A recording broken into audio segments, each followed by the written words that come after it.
Faça um excelente dia, excelente tarde, excelente noite, pessoas extraordinárias. Meu nome é Lucas Neri, eu estou aqui para compartilhar com vocês um áudio muito importante sobre depressão, baseado na última aula que eu ministrei presencialmente para os meus alunos. Obviamente eu não consigo trazer todo o conteúdo dessa aula aqui, porque senão esse áudio ficaria gigantesco e aí poucas pessoas iriam sequer ouvir esse áudio. Então, eu quero nesse áudio fazer um resumo e trazer para você as principais ênfases daquilo que eu considero mais importante sobre o tema. Bom, antes de entrar no tema, é importante fazer uma breve apresentação do meu trabalho. Bom, eu trabalho com desenvolvimento pessoal há 8 anos aproximadamente.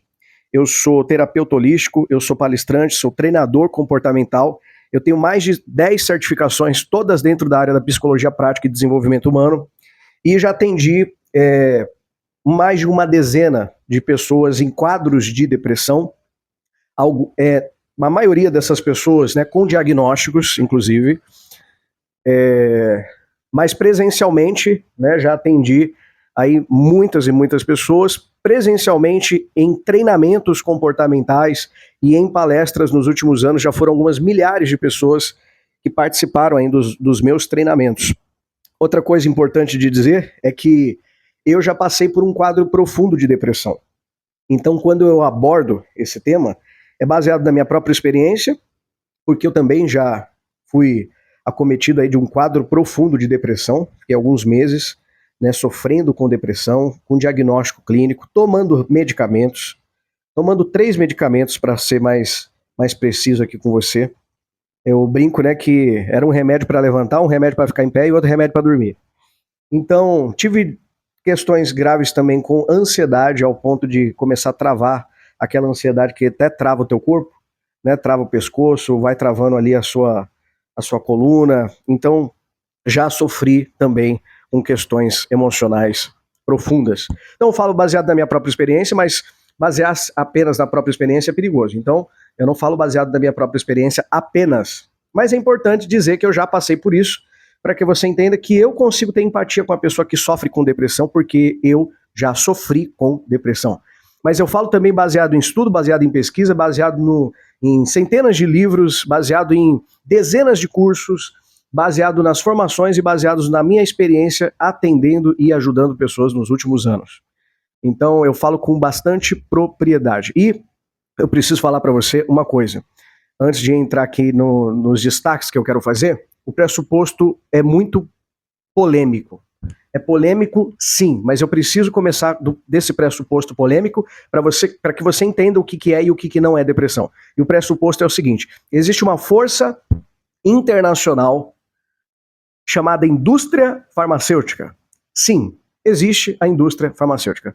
Hoje eu resido aqui na cidade de Niterói e a loja que mais abre em Niterói e o comércio que mais tem na cidade de Niterói se chama farmácia, né? Drogaria. Então, o que mais tem aqui é drogaria, mais do que qualquer outro tipo de comércio, mais do que boteco, mais do que igreja, mais do que qualquer coisa. O que mais tem aqui na cidade de Niterói é drogaria. Aí eu te pergunto, né? Será que é coincidência? Não. A indústria farmacêutica fatura trilhões de dólares por ano com as doenças. Então, a gente precisa partir desse pressuposto, saindo da ingenuidade, né? A gente precisa acordar. Eu preciso colocar essa pílula vermelha para você para introduzir aqui o assunto depressão, porque tem gente que acha que não, a farmácia está aí para ajudar as pessoas, para o benefício das pessoas. Não, amigo, existe um mercado por trás de tudo isso, tá? Eu não estou aqui demonizando, né, os remédios e a indústria como um todo, mas você precisa também entender, né, essa verdade inconveniente. Existe uma indústria, existe um mercado, e se tratando de uma indústria farmacêutica, de um mercado trilionário, é muito interessante que as pessoas fiquem doentes e permaneçam doentes por anos a fio e tenham que fazer procedimentos com tratamento, né, medicamentos. Então, a gente precisa partir desse pressuposto, tá? Dito isso, vamos lá. A gente tem 2 visões que vão definir aí o que é depressão. Eu vou falar de uma e vou falar qual que é a minha. Então, a primeira, que parte desse pressuposto da indústria farmacêutica, a primeira visão é a visão clássica, é a visão cartesiana, é a visão ensinada nas universidades, né, numa faculdade de medicina, numa faculdade de biomedicina, é ensinada ali na faculdade de psicologia. Então essa é a visão da maioria dos psiquiatras, dos psicólogos, dos médicos, essa é a visão clássica da coisa. E quando eu me refiro à visão clássica, eu estou falando de uma visão que já tem muitos anos, muitas décadas. Tá? Só um parêntese aqui, tá? A neurociência, por exemplo, é uma ciência moderna. Então nós temos aí a neurociência como uma nova ferramenta aí para o tratamento de doenças e novas percepções, novas conclusões sobre o cérebro humano, sobre a fisiologia humana. A gente está falando de uma ciência jovem, uma ciência que tem pouco mais aí de 20 anos, se não me falha agora aqui a memória, uma ciência jovem, né, comparado às ciências mais tradicionais e mais clássicas que a gente tem. Bom, que visão clássica que é essa? A visão clássica define a depressão como uma doença genética. Depressão é uma doença genética. Essa é a visão clássica, né? Então, partindo dessa visão clássica, por que você está assim? Por que você está se sentindo assim? Por que você está angustiado? Por que você está isolado? Por que você está com essa sensação de tristeza profunda? Por que você está com essas dores no corpo, essas dores musculares? Por que você está com essa falta de motivação? Por que você está desanimado, essa vontade de ficar na cama, essas crises de choro? Por que você está assim? Você está assim porque você está com uma doença genética chamada depressão. Essa doença está relacionada a um déficit químico no seu cérebro. Então, o seu cérebro está sofrendo um déficit químico porque você está com essa doença genética chamada depressão. A ansiedade é muito semelhante, o diagnóstico. Então, essa é a visão clássica, essa é a visão cartesiana da coisa. Então, eles colocam a depressão como sendo a causa de a pessoa estar com esse comportamento, com esses sentimentos, com esses quadros mentais, estando com o corpo dessa forma, com as emoções em depressão. Bom, essa visão, ela é problemática. Por quê? Primeiro, eu já expliquei para você que ela não leva em consideração as novas descobertas da neurociência, porque a gente está falando de uma visão que é clássica, ou seja, é antiga. Então ela não leva em consideração as novas descobertas da neurociência, as novas descobertas da epigenética, ela não leva em consideração várias outros tratamentos holísticos que existem, várias outras percepções de terapias não ocidentais, mas terapias orientais que entendem que o ser humano não pode ser resumido a um diagnóstico clínico, porque o ser humano não é apenas um ser biológico. Então, essa visão clássica cartesiana, ela é perigosa por isso. E, seguindo essa visão clássica, se uma pessoa ela está com uma doença genética chamada depressão, como é que a gente resolve esse problema? Se o problema é físico, porque ele é um problema ali no cérebro, então a gente está falando de um problema físico, então a gente resolve tratando o físico. Então se produz ali um medicamento, uma droga, entre aspas, antidepressiva, para poder suprir esse déficit químico que o seu cérebro tem. Então está faltando ali neurohormônios, porque os seus neurotransmissores não estão produzindo ali a química que o seu corpo está precisando e por conta disso você está com depressão, então você vai passar por um tratamento aqui, tomando alguns remédios para poder suprir esse déficit. Então essa é a visão clássica sobre a depressão. Bom, algumas verdades inconvenientes aqui que precisam ser ditas. Em primeiro lugar, remédios não curam, remédios remediam. O primeiro remédio criado pela indústria farmacêutica, entre aspas, criado, né, para tratamento de depressão, era um remédio originalmente criado para fazer um tratamento de tuberculose, só para você ter ideia. Então, pacientes com tuberculose tomavam um medicamento experimental ali, numa fase ainda de testes, e dentro do acompanhamento desses pacientes com tuberculose, se percebeu uma melhora no ânimo, no entusiasmo desses pacientes, e aí a partir disso, alguém ali com uma visão visionária da coisa, uma visão de mercado, também achou interessante passar a receitar e recomendar esses remédios para pessoas que estavam ali com quadros de depressão. Se você pegar e ler uma bula de um remédio dito antidepressivo, você vai perceber que a finalidade original daquele medicamento não é para tratar a depressão, mas o tratamento, entre aspas, da depressão é um dos seus efeitos, mas o remédio não é criado originalmente para isso. É a mesma coisa de eu dizer para você que café é energético. e aí se você tomar café você vai acordar, mas o café não é criado para isso, o café não tem a finalidade de ser ali uma bebida energética, apesar de ele causar essa reação em alguns organismos, não em todas as pessoas, mas em algumas pessoas. Então, essa é uma primeira verdade inconveniente aí sobre os medicamentos. Os medicamentos, na sua origem, eles nunca foram criados para tratar depressão. Uma segunda verdade inconveniente sobre os medicamentos ditos antidepressivos têm entre 200 e 2.000 contraindicações. No WhatsApp lá eu coloquei entre 600, na verdade é entre 200 e 2.000 contraindicações. Toda a química externa que é injetada no teu corpo, toda a química externa, né, manipulada, que você toma, que você ingere, o seu corpo vai combatê-la, porque ela é um corpo estranho, ela é uma química externa invadindo o seu organismo. E o seu corpo tende a combater essa química que está sendo ingerida por você, esse remédio que está sendo ingerido por você.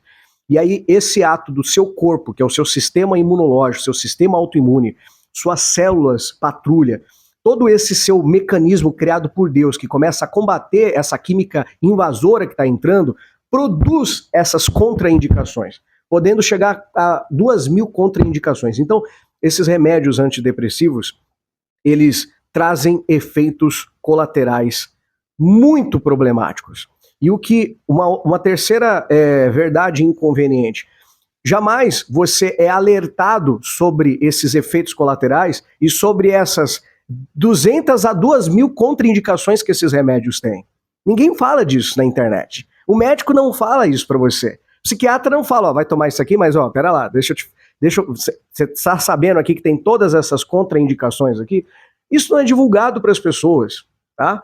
Então, e uma quarta verdade inconveniente sobre os medicamentos é que eles causam dependência química.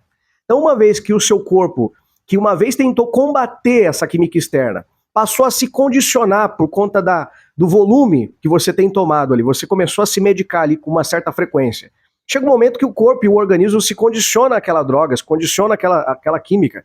E como você está recebendo essa química externa, logo o seu cérebro, ele não tem um outro estímulo para produzir aquela química, porque afinal você está introduzindo essa química de forma manipulada. E aí o corpo se condiciona àquilo, gerando uma dependência química. Os remédios produzem dependência, ou seja, você se torna um viciado químico em drogas legalizadas. Essa é a verdade. Quando alguém diz que você tem que tomar um remédio para a vida inteira, é a mesma coisa de uma pessoa que é uma pessoa drogada para a vida inteira, porque você está falando de drogas. Só que como são drogas legalizadas, as pessoas olham isso, tá tudo bem, é assim mesmo, infelizmente, né, o mal necessário. Então esses são os problemas e essa é a minha total divergência com essa visão clássica, tá bom? Lucas, você está dizendo o seguinte, você tá sendo totalmente radical contra os medicamentos, contra o tratamento com remédios, é isso que você está dizendo?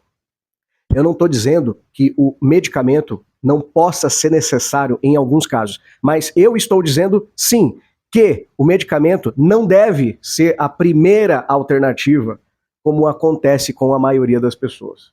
Né? Como, infelizmente, né, um dos comentários que eu li é ao primeiro sinal dos sintomas, você já deve tomar quando você perceber os sintomas, você deve ir atrás dos medicamentos. Não é verdade. Não faça isso. Não caia nessa falácia. Não caia nisso.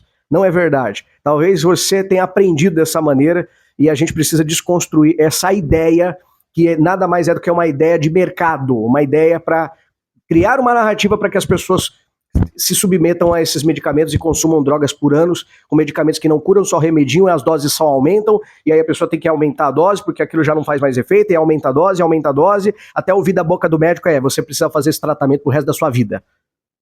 Pelo amor de Deus, né? Então, não é verdade, não caia nisso, não acredite nisso. Então, essa visão clássica cartesiana, eu vou questionar sempre, porque, mais uma vez, ela não leva em consideração as descobertas mais recentes da neurociência, da epigenética, entre várias outras aqui, que eu poderia citar para você como descobertas modernas aí na área acadêmica científica da mente, do cérebro, do corpo humano.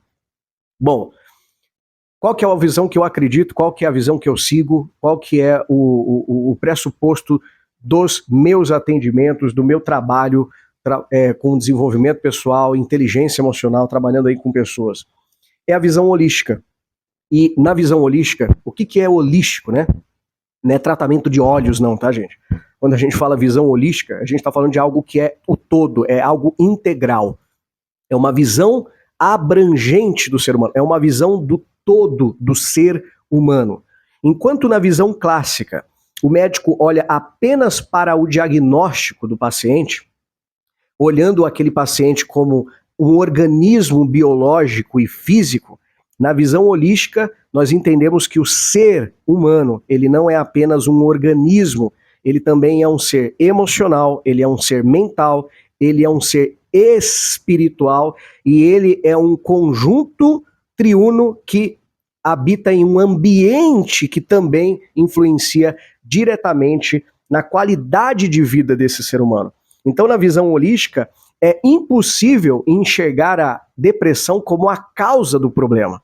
Na visão holística, você entende que a depressão é a consequência de alguma coisa que está errada, talvez no corpo, mas não se limitando ao corpo, talvez nas emoções, talvez na mente, talvez no espiritual, talvez no ambiente físico, no ambiente que essa pessoa convive. Então, existem outros fatores que podem desencadear esse quadro de depressão, esse quadro de ansiedade na vida dessa pessoa.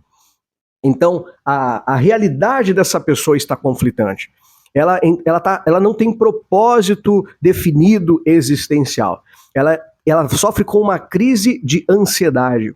Ou ela começou a descer uma escada a partir de um evento traumático que desencadeou um processo depressivo.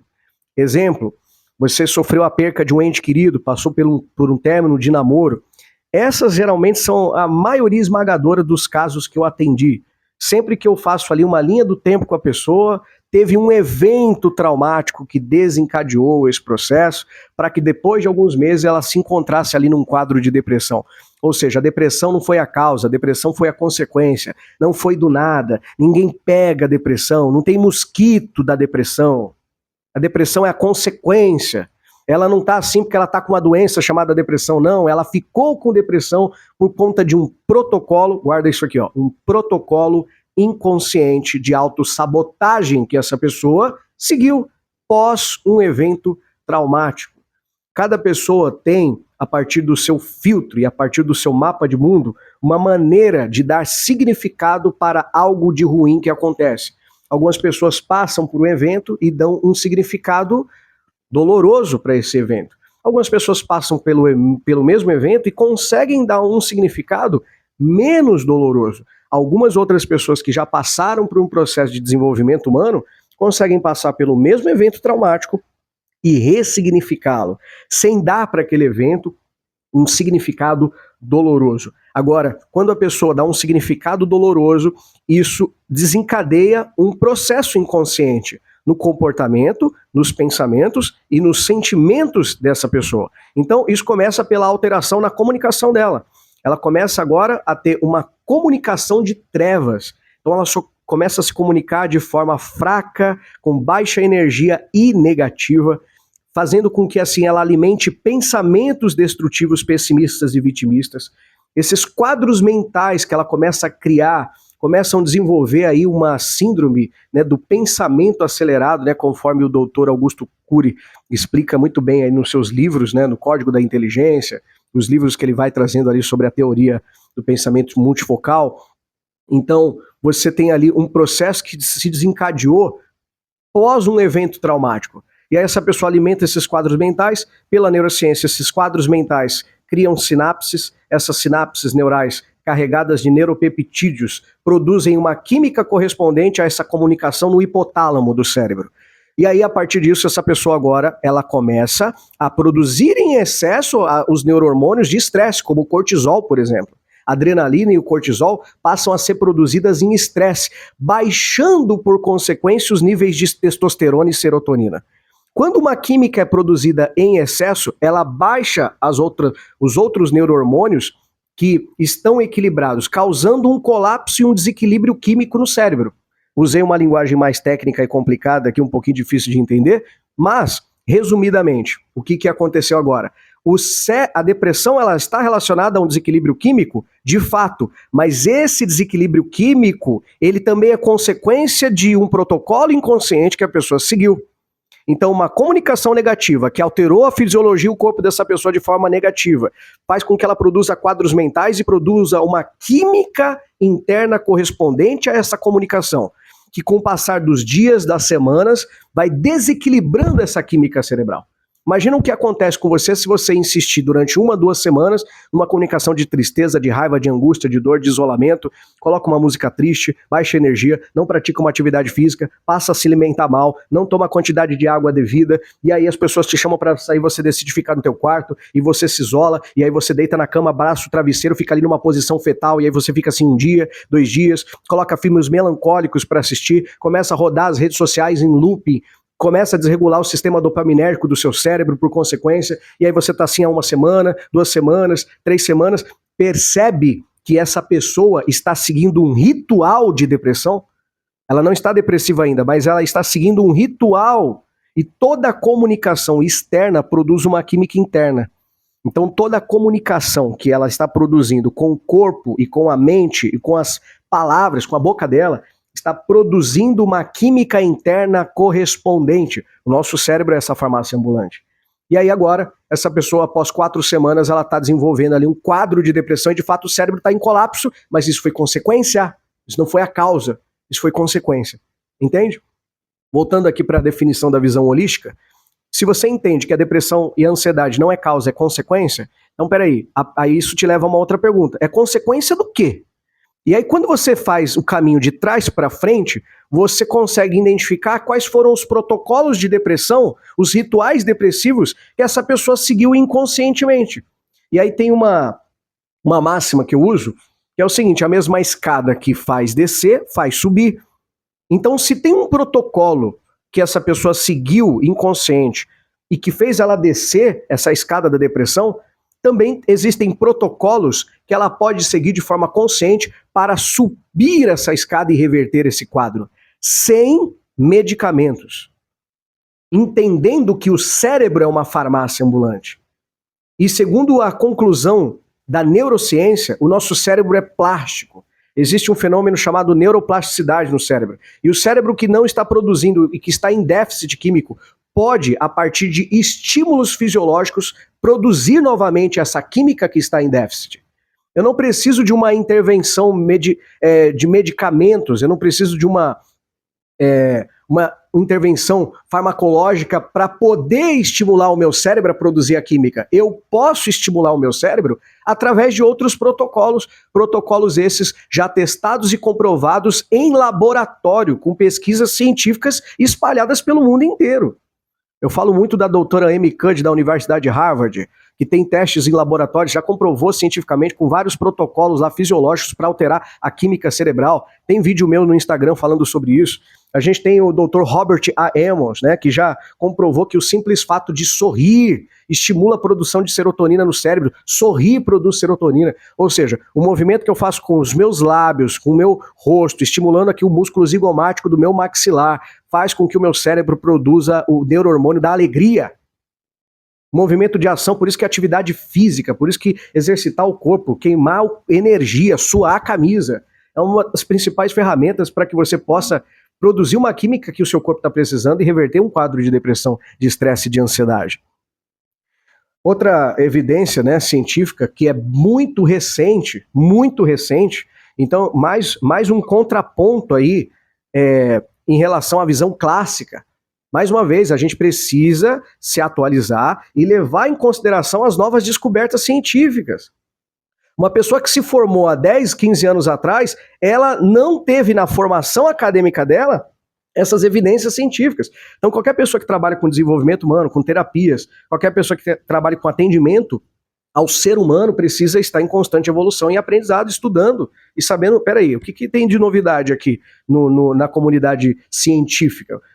Aonde que a gente já chegou? Não, as pessoas estão presas lá naquela caixa lá da psicoterapia, e tem gente ainda fazendo psicanálise há não sei quantos anos, tem gente fazendo TCC aí há não sei quantos anos, e não resolveu os problemas, gente. Vamos ser honestos. Então a gente precisa levar em consideração as novas descobertas. Qual que é uma outra descoberta muito recente aí na área médica científica? Que a maioria esmagadora dos casos de depressão está diretamente relacionada a uma inflamação intestinal. Você já viu alguém falar isso para você? Né? Alguém já falou isso para você? Essa é a primeira recomendação de um médico, deveria ser essa.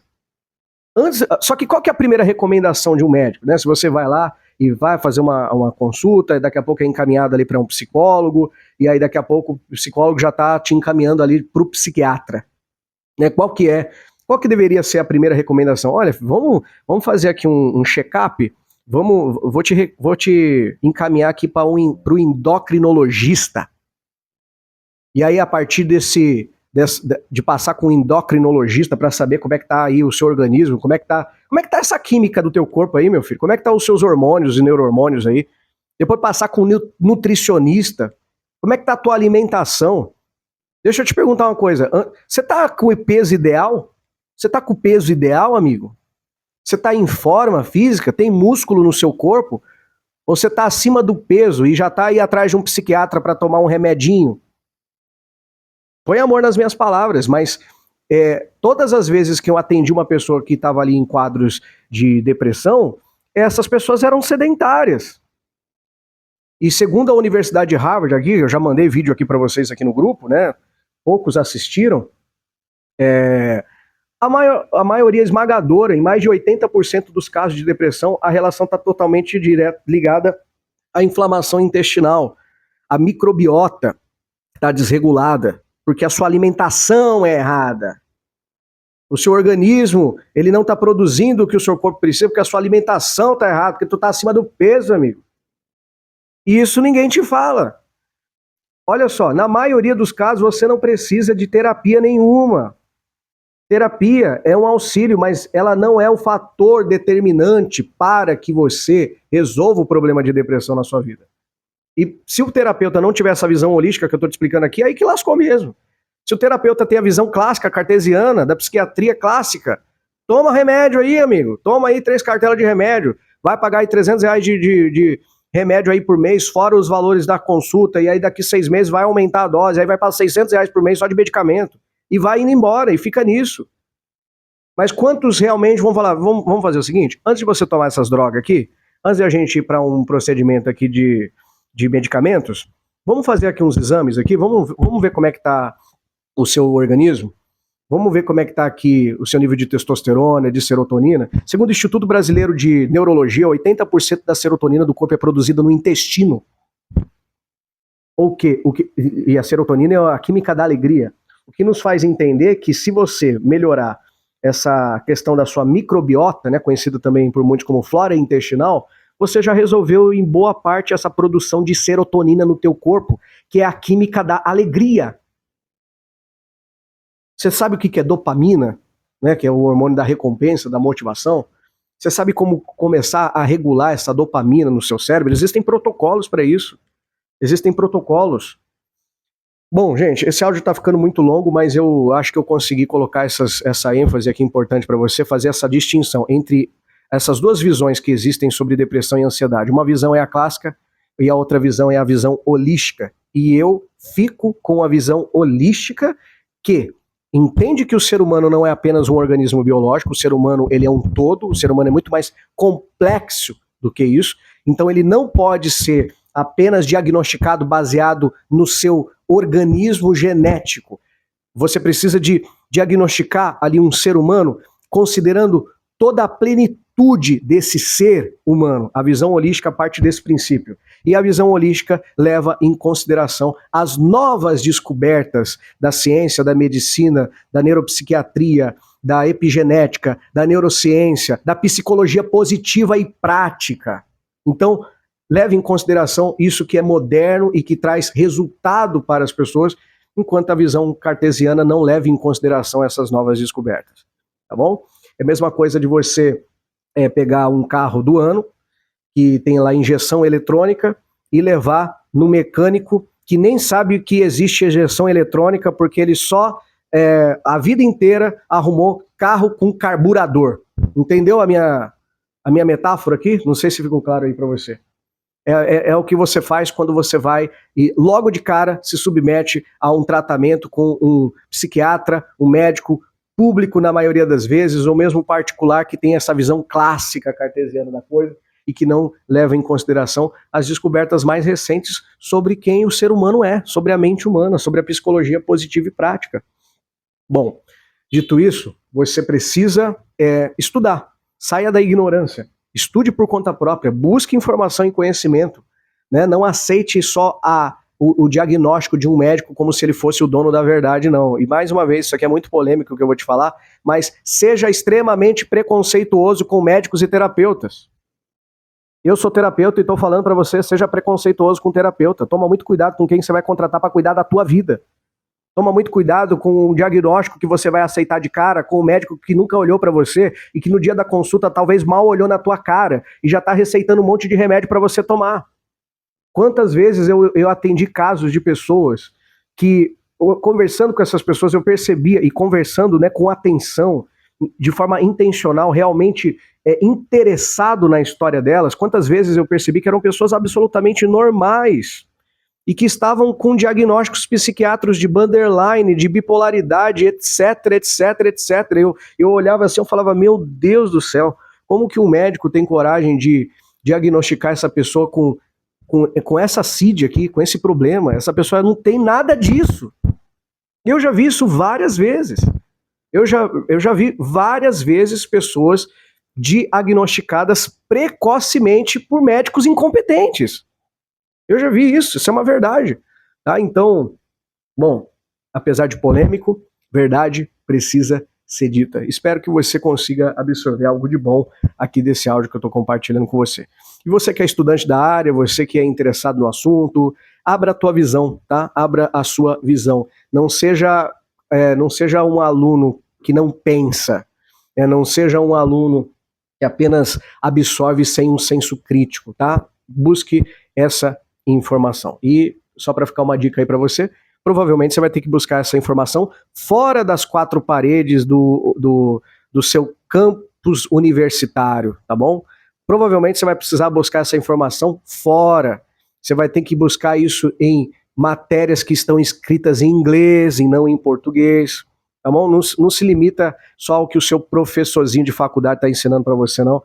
Que às vezes ele está lá com o burro na sombra e está só cumprindo um protocolo, mas não está nem um pingo interessado em ensinar algo que realmente transforme vidas de pessoas. A gente tem bons e maus profissionais em todas as áreas.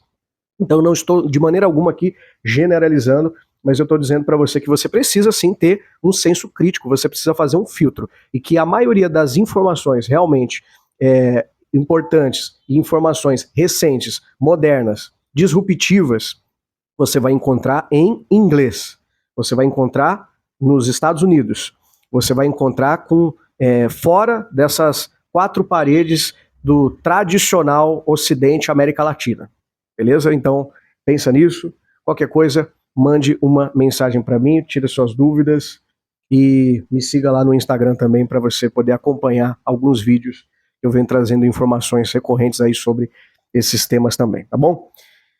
Excelente vida para vocês, espero ter contribuído aí com esse áudio. Ficou mais longo do que eu imaginei, me empolguei um pouquinho, mas acelera a velocidade aí desse áudio aí para você poder ouvir ele novamente. Forte abraço, fiquem com Deus.